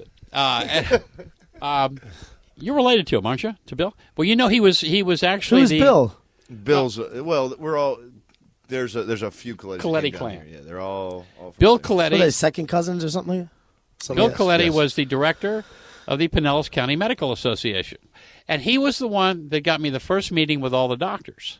So actually, you were involved in this. Well, some Ipso minor way. facto before I was born. Yeah, ipso facto. Hey, man, Coletti, who the hell is Bill Coletti? Well, you also got to understand Operation PAR was started by Coletti. Yeah, no, and you know what? Where are these people from, though? Because I've known you all my life. We all come from. They all live in the From area. your dad? Wait a minute, didn't Bill live Is down it the your end of the dad's street brother here? or something? No, that was my father, Jack. Okay, all right. But yeah, Bill lived in St. Pete, and we all came from the same clan. Up in my father came here in 1911 on the boat. 1913. I'm sorry. Okay. Born in 1911, came here in 1913. That's how the Coletti candy got started here. What, was that from, like, other kids he had with another They are woman? all pretty much relatives. Pretty much. One way, third, fourth cousins. That leg of the Coletti family. Oh, okay. I gotcha. They are Colettis that also came Colettis. from Correct. the same town. Up Okay, north. gotcha. All right. Bill Coletti got me into a meeting of all the heads of the doctors in the area. I think there was probably 40, 50 doctors there. It wasn't all of them. So I got to make a presentation. And I remember that the president at the time, not the director, but the president was a doctor. He was a pediatrician. And I gave my spiel, and he said, nobody's going to want this. It's going to be a total failure and going to wind up being broke. And so I was about ready to cry. I'm serious. I was just going, And a couple of the doctors walked up to me, and they said, I'll take one. I think I sold 3 that night, collected the money later, and it really just took off. Motorola was sending me 20 radios at a time. These things were $1,500 a piece. They were sending me 20 radios at a time. I had them all sold by the time they got here. So what do you suspect happened here? Now, They were basically doing R&D off of your product and going, oh, shit, there's something else here. Motorola had many of their engineers come down here, buy me lunch, talk to me, and they really were under the guise of wanting to make the system work better. And we were constantly throwing the re-engineering in it. I had enough of being a ham radio operator, N4HWW. I had enough background with it that I knew what could be done. And as I saw things that weren't quite working right, then we were coming up with good solutions, and we were nailing them. We were making it work. And the cell tower concept is something that we really developed through this the whole time. And there was no cell phone anywhere other than right here in the Tampa Bay area. Doctors were crazy about it. At one time, I probably had 85% of the doctors in the county, period, end of deal. If they didn't have a phone, as a dermatologist, they probably didn't need one. But if they were surgery, if they were a critical care, they had one. They could all talk to each other long distance, too. So, somebody's talking to a patient, well, Dr. A is my doctor. And I said, no problem. They get on the radio and said, put me through to Dr. A, and bang, they'd be talking to Dr. A. Didn't even have to move away from the patient. And the doctors absolutely loved this thing. We were just selling radios hand over foot for like 15 years. When cellular telephone finally showed up, the radios were cute. They were the brick. I don't know if you remember the brick. But they were not good locator devices. We would dial the number. We wouldn't get through. Well, the guy could be standing next to me. But he'd want to know why he couldn't get through. Well, he complained to them. We got blamed a lot as an answering service because they thought we weren't dialing the number correctly or we were trying to make cellular phones look bad. Never was that our intention at all. They just weren't good locator devices. The fact that you could pick it up and you could make a phone call, some or most of the time, didn't mean that you were going to get found all the time when the number was dialed. So it wasn't until about 1995, 96 that they started becoming fairly reliable locator devices, and we finally shut our last system down. Yeah, triangulation, right? Yes. Because you exactly. need more towers built before it could be more accurate, I feel. Most of the Because you have carriers 3 only different had towers. one tower up in each area. They had one in Pinellas, one in Hillsborough. Right. Where actually at that time we probably had close to 25 radio relay sites throughout the county. Mm-hmm. We were way ahead of them in 1986 when they came out with it. We were still selling radios up until about 90, 92. And then it kind of slowed down. People were seeing that cellular phones were getting better. And like I said, in 1997, we still had a bunch left on, and we had doctors who didn't want us to shut it off. But my agreement with the Federal Communications Commission was that we had to distribute the cost evenly amongst the users. Now it was starting to get too expensive for each user. And we could see that we were starting to be a higher price than the cell phone people, so we finally shut it off. But I kept the... That's a very awesome story. Well, thank you. It's all true. Matter of fact, the original radio station license from the FCC was KWT 243. I will probably never forget that because we always had to say it after every call. And later on, we had to change the license out for legal reasons. One of the common carriers didn't like us because we were stealing business from them left and right. They protested to the FCC, and we had to make a different arrangement. We never went off the air, but we were able to keep doing it. And we had to change the call sign to KZB 437, which is still registered to me today under Bay Area Medical Exchange. And I've always been proud of that. I've kept a lot of souvenirs from it. Almost any older doctor in this area can verify it. I mean, it's easy to check out. So you're out of that business in 94? Actually, 95? 93?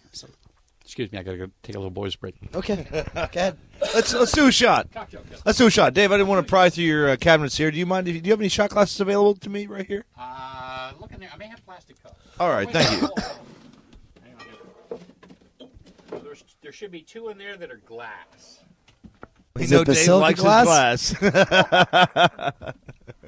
So, Rob, are you ready for a shot of Bushmills? I guess so, man. You got to remember, I still got my mom's car. That's fine. I have a AAA membership. I think I'd be good enough to get to the house, and then we'll take the beach ride. We'll definitely not do that. What we'll do is What do you we'll mean? call AAA. We'll have her car towed at our discretion. We will take the beach ride from here on out. Are you serious? I'm absolutely serious. Oh, that's right. So, Mr. Reynard, Okay. all right, so you're out of that business. Which way did I go last? You're out of that business, and what year is it? Well, I remained in the telephone answering communications business, but we were no longer what we called a PCC. Cheers, Coletti. A private common carrier. Cheers, Bobby. So, Oh, my God. good luck. Yes. That'll warm the cockles. That's it. I feel much warmer now. Thank you. Well, you know, actually, What do you got? of course, I always keep a few samples on the boat. Oh, fuck. I don't even want to take Drink this. it. It's a very minor shot. It's only about 1.3 ounces. It looks like a bigger shot than normal. Just drink it. Well, this is going to give you. I'm always running low on these things on the boat. Okay. What's this? People basically show up at the sandbar and request samples. They may go to their own boat and get these. This is large. That's large? That is a lot larger. That actually looks like some kind of dredging device. What the fuck? Well, a lot of people don't catch this right away. It looks like a cobra, but actually, it's a handle and a G-spot activator. This one sells real well down in Miami. The gay community, when I go down there, I was going to ask you about all that stuff. I had some cocks that were 4 inches in diameter, made out of solid glass, and they were heavy. And the first time I did a show in South Beach, I had like 7 of them, and I really didn't think I was going to sell any of them. And this guy walked in, he took a look at them, he said, "What do you want for all 7 of them?" What the? They were gone in the first 5-10 minutes that the show was open. Wow, man. You sell sex? Selling sex is great. Everybody has sex. Well, I'd also Straight like to, sex, gay sex, whatever the fuck. Everybody has sex, right? everybody does. And no, but that's interesting. I And wanted not to, only that, but you can have more fun and you can be safer. No, I mean, your market is huge. It's everybody. The heat is an interesting thing. The freezing them is an interesting thing.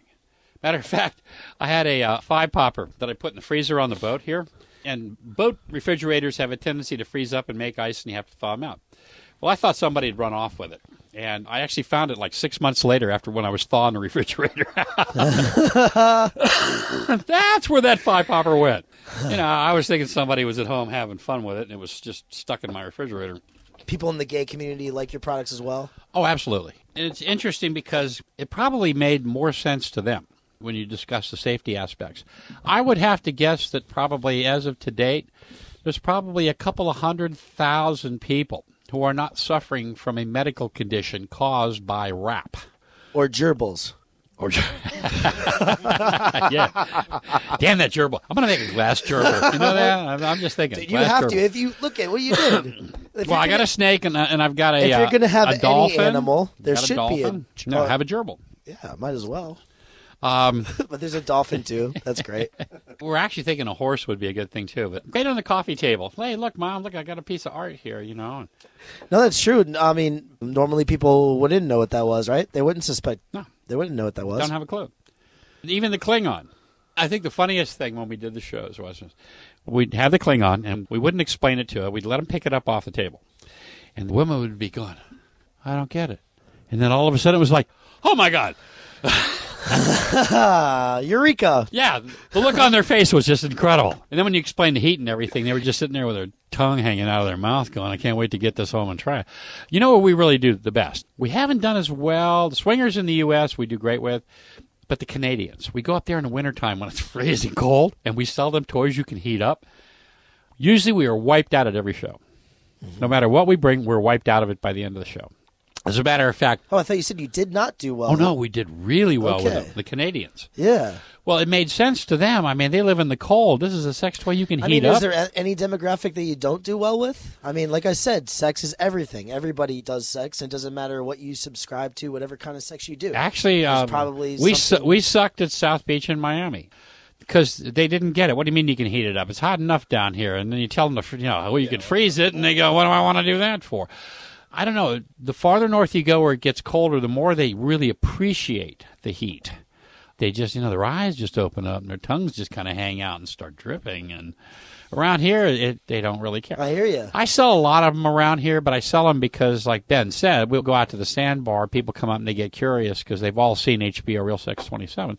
And I don't care. I don't bring them out here to sell them. If somebody wants to buy one, I'll take their money and I'll give them a toy, but I don't go around advertising it.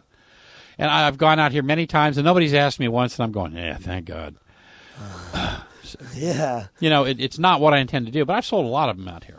Can we talk about the sandbar? Sure. That's what I'd really like to wrap it up on. We covered a lot of stuff. We covered your life. We covered the business.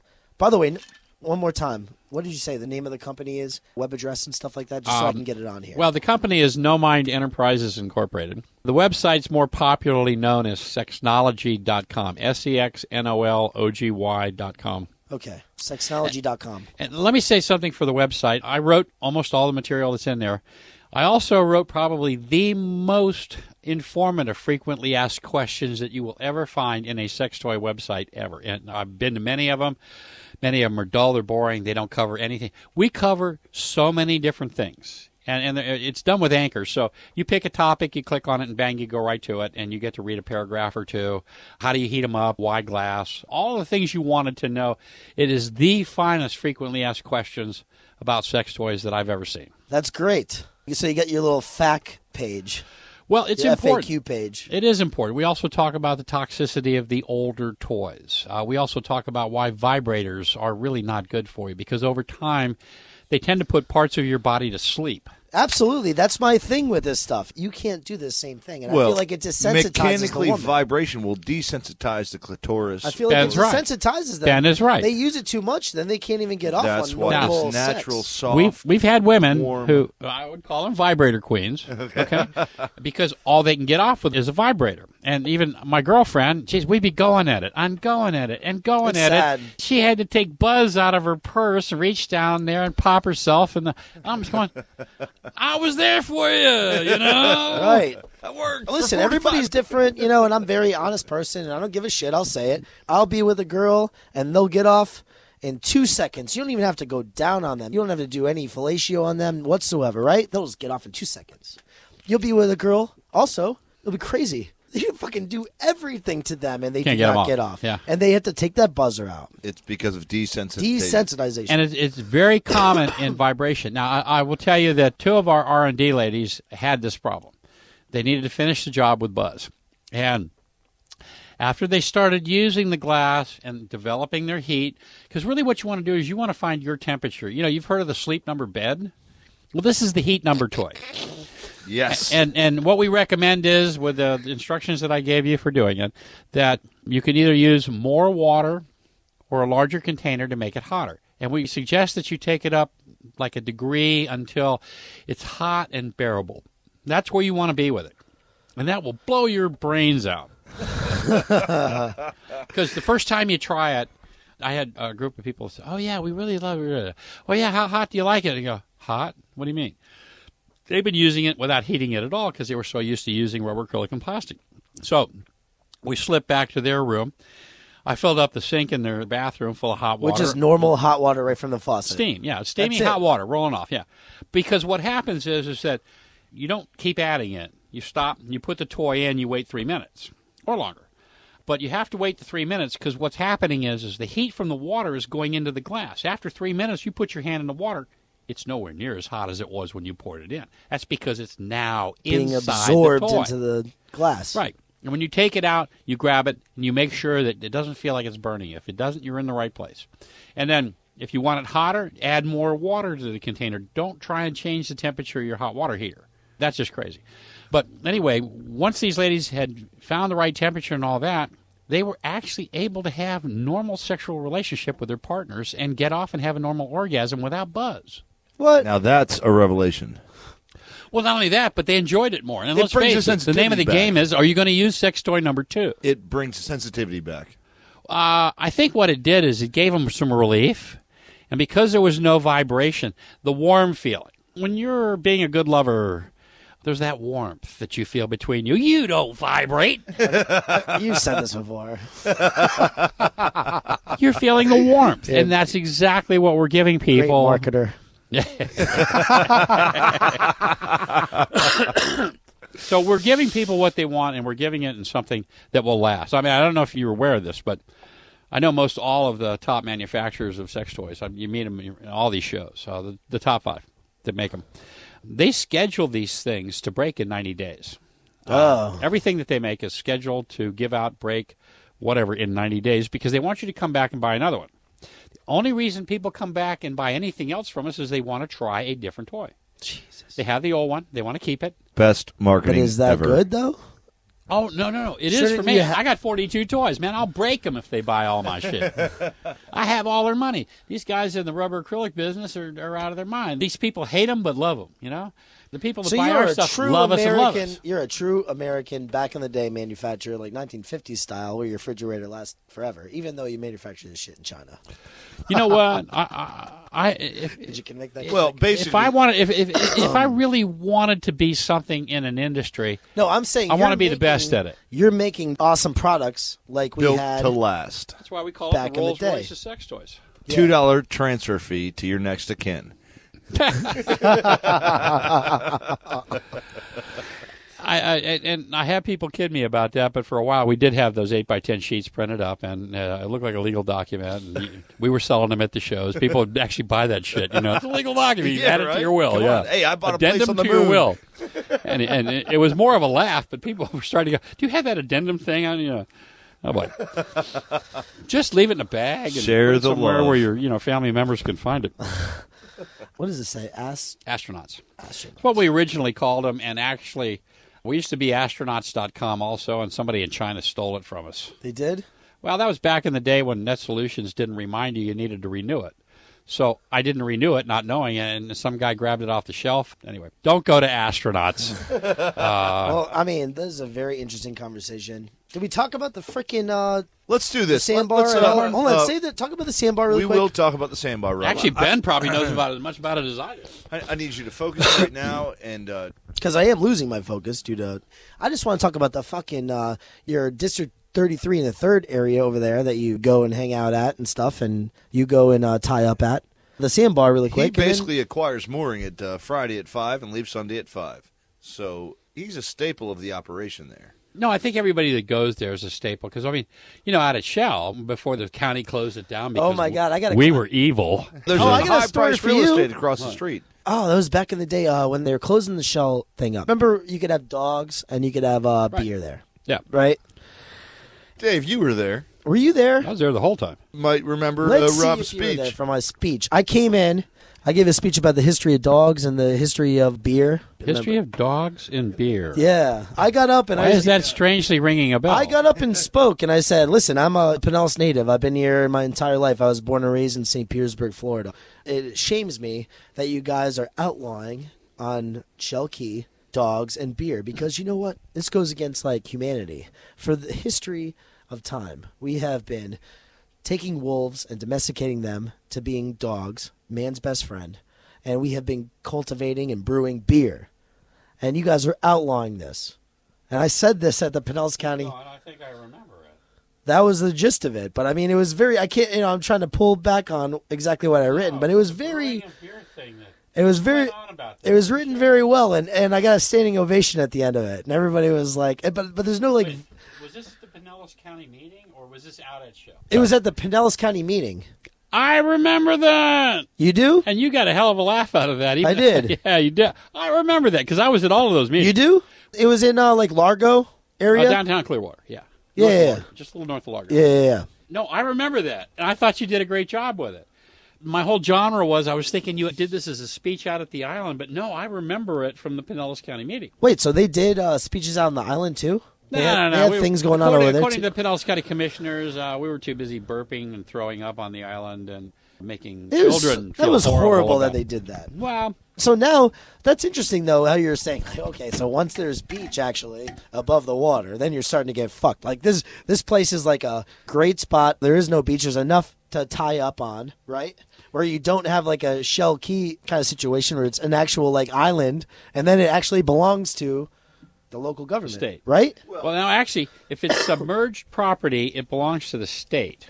Now, the county's been requesting that they lease properties in submerged water, actually islands, and they've been getting it for the most part, and they've been designating some waterways preserves, but Really? basically you put a Wow. bullseye on your forehead once it starts growing any green foliage or typical shore plants. Kill the trees. And right out here at the island, or I mean the sandbar, at any normal high tide, it's all underwater. So it's considered to be the same area that where it's 10 and 20 feet deep. It's all considered the same. Once you have land on it, it's dry, and it's not underwater at high tide, then it becomes a whole different animal. Are you serious? So the laws shift with the high tide? Yes. As soon as it goes down? Based on submerged or beach type. Now, I think the thing is, what he was saying was when green, especially mangroves or such type plants, take root there and show themselves above the water, is where you come the issue. Exactly. And then the county feels obligated to purge the area of all of the sin and ill. You know, what's funny, out at Shell Key for 30 years, we were the only people out there doing garbage collection. We'd party. Sometimes we'd leave a few cans or something around, but every Sunday morning, we got up with large garbage bags, the old industrial 50-gallon garbage bags, and we all went for a walk with cocktails in hand. I know that was an evil, nasty thing to do. But we would walk almost the entire island and pick up every single piece of garbage. 80% of it was not even from us. But we did it anyway. We had fun. Yeah, okay, we're carrying cocktails around with us. BFD. Honest to God. And, you know, the birders would come out there. There's the ones that finally got us kicked off. The Audubon Society. And the burgers. The birders would come out there. The birders. Yeah. They were such little chicken shits. We'd be up there having fun, telling stories, walking down the beach. We were hunting for things to throw away.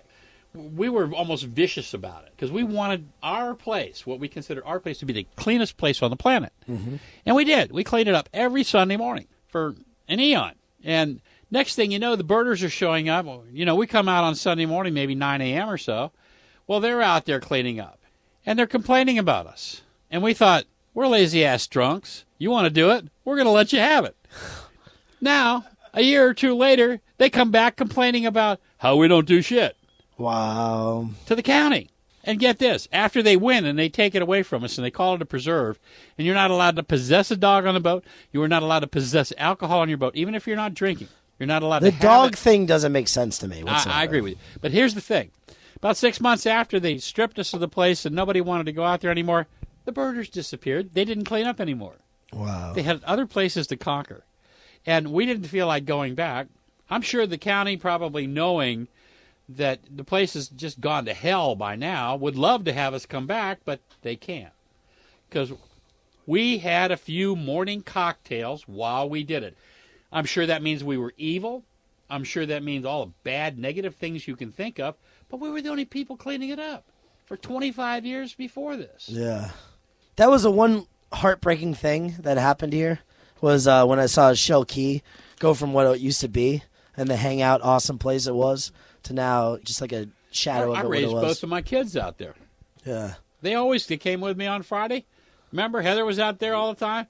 Zach was out there. God, he was only about 8 or 9 years old, and I got him a little Boston Whaler with a 40 on it. Oh, my God. The guy was Quasimodo transportation for anybody who couldn't get out there with a boat. Yeah. And he had a great time with it, and we never had an incident with it. He never ran over anybody and killed him. He turned out to be a pretty good boater. And don't you think the average Floridian should grow up that way? Being able to go out to these little barrier islands. I'm sorry, Ben. I didn't know there was any other way to grow up in Florida. Well, not the one that lives all, in BFE out in the middle of the state, I guess, who's being a farmer or something. Well, come out to my place, and I'm going to throw a little plug here. Just come out to the new... Go ahead, Coletti. There's no name for it yet. We're actually changing the name of Frenchie's. But we'll go, and it's probably going to be island time. But, well, based on this, you've been on this podcast a couple times. If you're ever in the Treasure Island area or St. Petersburg or whatever, you want to look up Ben Coletti because he's a crazy bastard. Absolutely. And actually, between Treasure Island and Madeira Beach is the sacred hollow grounds District 33 and a third. Of the sandbar. And actually, it's not unusual to have 400 or 500 boats out there on busy weekends during the summertime. And it's right by, Johns Pass. It's right in the Johns Pass. Literally, right there. Right on the line of Treasure Island and Johns Pass or Madeira Beach. If there's an island, and you can't get on the island, they already have the no fun signs up all the way around all three of the islands over here. But it's actually right between the middle island and the bridge. And that's what the submerged zone consists of. Do you know any of these asshole police officers that you used to work with or something like that are... You got to go against?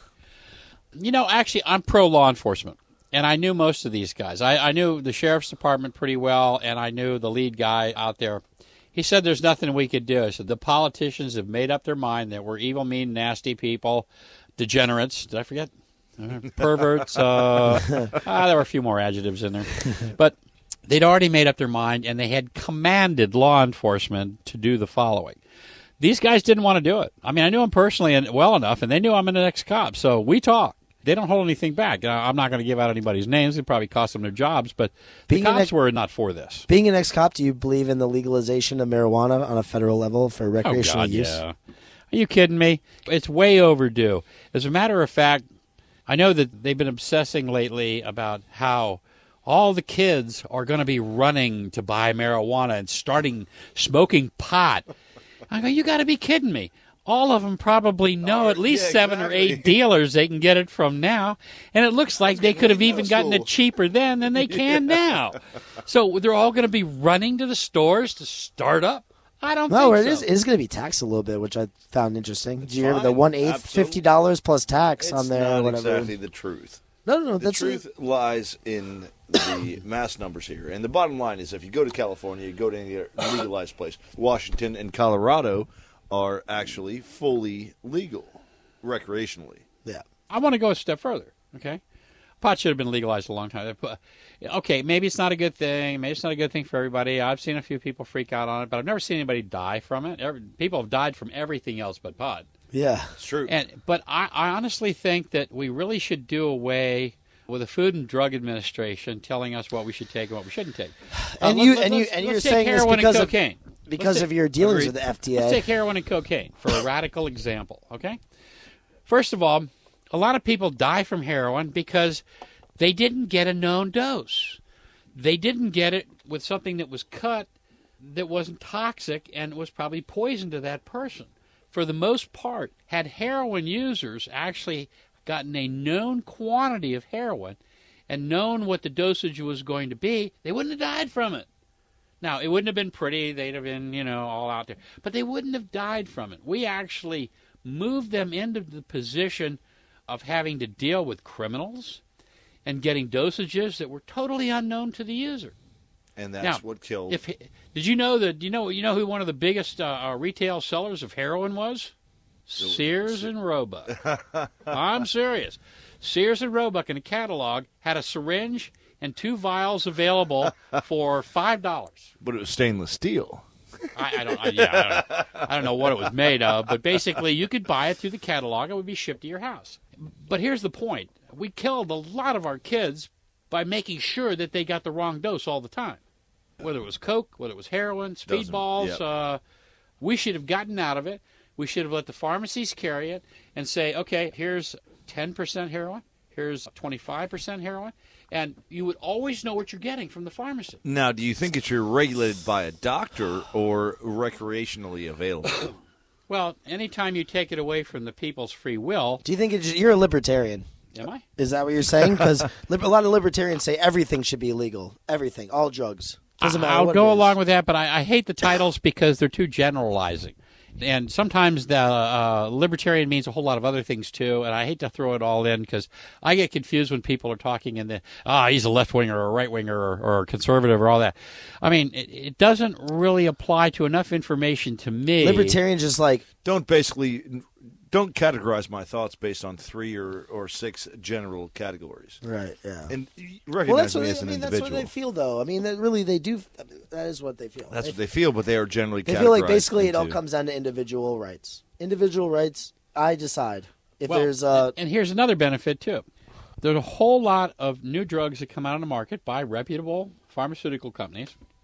And I think that instead of having to wait at least 5 years for all this testing to go down while we wait for a lot of our citizens to die off, I think that current test results should be available. This stuff should go on the market immediately, and everybody would know it. Everybody would know. This is day 1 of drug XYZ, and it cures Beta cancer. test. Okay? Say.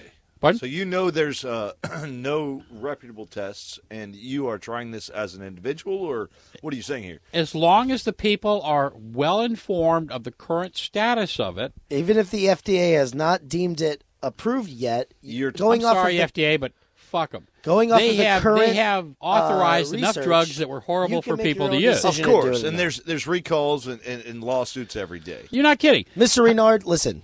This is Dave will do fine. This is a fantastic Dave will do conversation, but we have run its course. You're running out of as a digital boater- space on your. As a boater, you understand. We have run its course. We have things to attend to, my friend. I love you. I got to go back to New York tomorrow morning. There's a couple of people I got to see.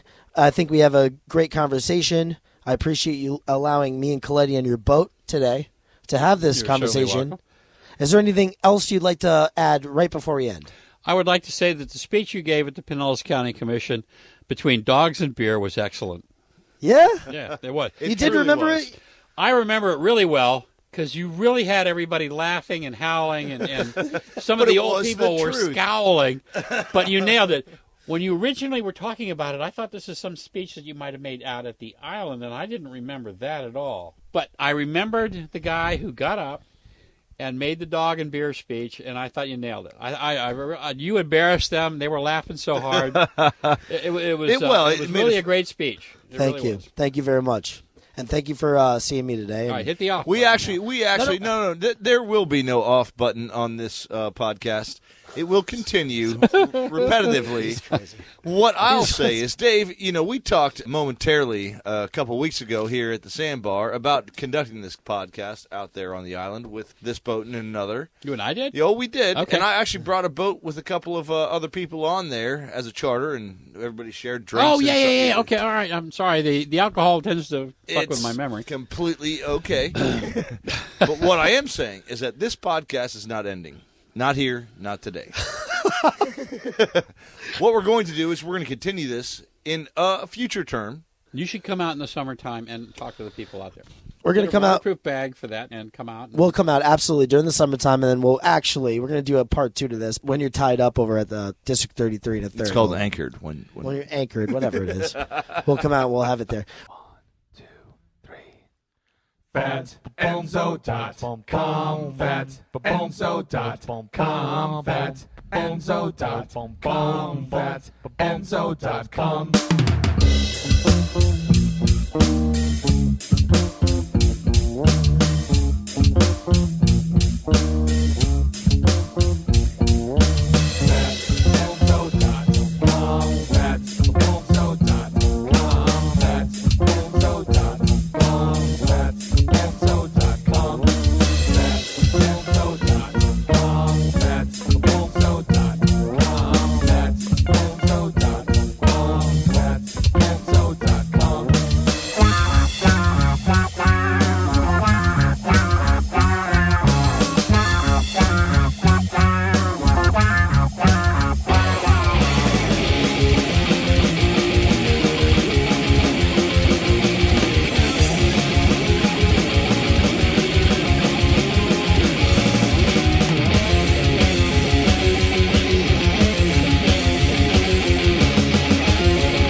Combat Enzo.com. Combat Enzo.com.